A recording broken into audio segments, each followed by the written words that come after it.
अथ 35तमं दशकम्। नीतः सुग्रीवमैत्रीं तदनु हनुमता दुन्दुभेकायमुच्चैः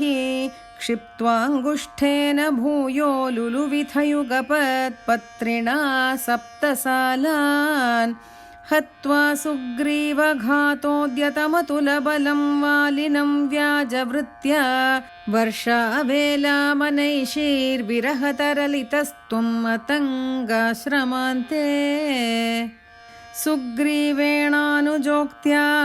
सभयमभियता व्यूहितां वाहिनीं तां वृक्षाणां वीक्ष्य दिक्षु द्रुतमथ दयिता मार्गणा यावनम्राम् सन्देशञ्चाङ्गुलीयं पवनसुतकरे प्रादिशो मोदशाली मार्गे मार्गे ममार्गे कपिभिरपि तदा त्वत्प्रिया सप्रयासैः त्वद्वार्ता कर्णनोद्यद्गरुदुरुजवसम्पाति सम्पाति वाक्यप्रोत्तीर्णार्णोधिरन्तर्नगरिजनकजां वीक्ष्य दत्त्वाङ्गुलीयम् प्रक्षुद्योद्यानमक्षक्षपणचणरणः सोढबन्धो दशास्यं दृष्ट्वा प्लुष्ट्वा च लङ्कां झटिति स हनुमान् मौलिरत्नं ददौ ते त्वं सुग्रीवाङ्गदादिप्रबलकपि च मूचक्रविक्रान्तभूमिचक्रोऽभिक्रम्य पारे जलधिनिशिचरेन्द्रानुजाश्रीयमाणः तत्प्रोक्तां शत्रुवार्तां रहसि निशमयन् प्रार्थना पार्थ्यरोषप्रास्ताग्नेयास्त्रतेजः त्रसदुदधिगिरा लब्धवान् मध्यमार्गम् कीशैराशान्तरोपाहृतगिरिनिकरैः सेतुमाधाप्य यातो यातून्यामर्द्यदंष्ट्रा नखशिखरिशिला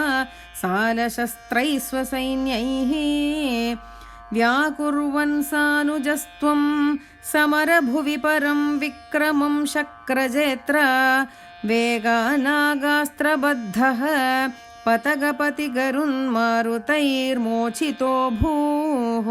सौमित्रिस्त्वत्र शक्तिप्रहृतिगलदसुर्वातजानीतशैलघ्राणात् प्राणानुपेतो व्यकृणुत कुसृतिश्लाघिनं मेघनादम् मायाक्षोभेषु वैभीषणवचनहृतस्तम्भनः कुम्भकर्णम् सम्प्राप्तं कम्पितोर्वीतलमखिलचमू भक्षिणं व्यक्षिणोस्त्वं गृह्णन् जम्भारि सम्प्रेषितरथकवचौ रावणेनाभियुध्यन् ब्रह्मास्त्रेणास्य भिन्दन् गलततिमबलामग्निशुद्धां प्रगृह्णन् देवश्रेणीवरोज्जीवितसमरमृतैरक्षतैरक्षसङ्घैः लङ्काभर्त्रा च साकं निजनगरमगाः सप्रियः पुष्पकेण प्रीतो दिव्याभिषेकैरयुतसमधिकान् वत्सरान् पर्यरंसीः मैथिल्यां पापवाचा शिव शिव किल तां गर्भिणीमभ्यहासीः शत्रुघ्नेनार्दयित्वा लवणनिशिचरं प्रार्दयः शूद्रपाशं तावद्वाल्मीकिगेहे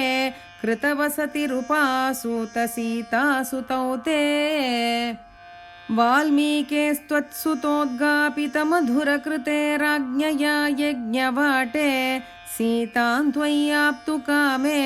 क्षितिमविशदसौ त्वञ्च कालार्थितो भूः हेतो सौमित्रिघाती स्वयमथ सरयूमग्ननिःशेषभृत्यैः साकं नाकं प्रयातो निजपदमगमो देववैकुण्ठमाद्यम् सोऽयं मर्त्यावतारः तव खलु नियतं मर्त्यशिक्षार्थमेवं विश्लेषार्तिर्निरागस्त्यजनमपि भवेत् कामधर्मातिसक्त्या नो चेत् स्वात्मानुभूतेः क्वनु तव मनसो विक्रिया चक्रपाणे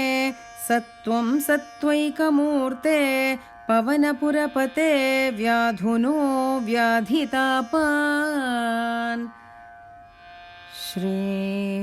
हरये नमः।